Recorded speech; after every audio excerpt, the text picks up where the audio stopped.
Hello everyone, एक बार फिर से आप सभी का स्वागत है।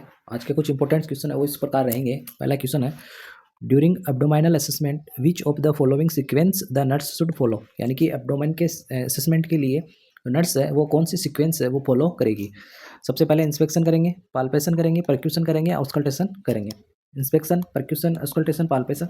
Inspection, auscultation, palpation, percussion. Inspection, auscultation, percussion and palpation. तो एब्डोमेन के एग्जामिनेशन के इसमें सबसे पहला स्टेप जो आपका रहेगा वो रहेगा इंस्पेक्शन। उसके बाद जो आपका अगला जो स्टेप रहेगा वो रहेगा ऑस्कल्टेशन।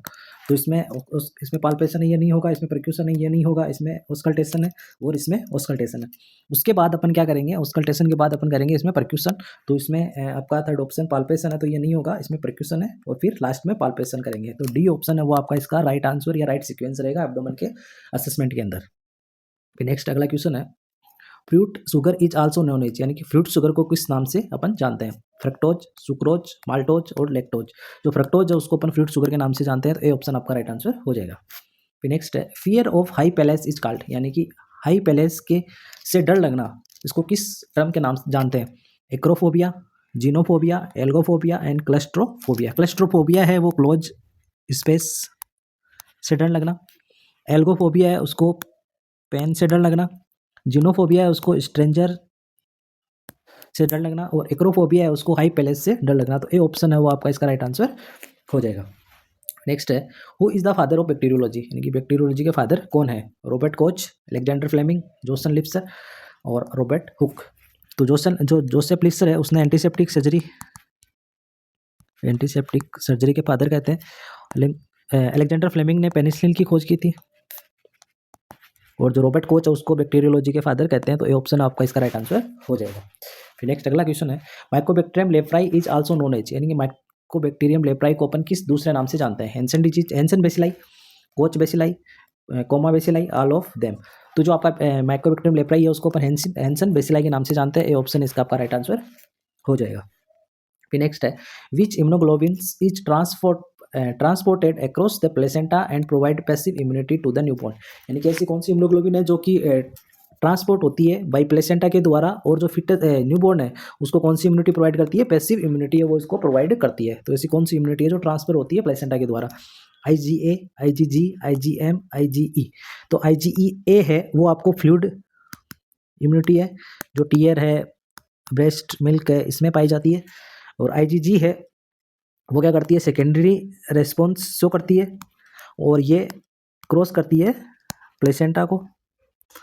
और IgM है जो कि प्राइमरी रेस्पॉन्स शो करती है इन्फेक्शन के साथ।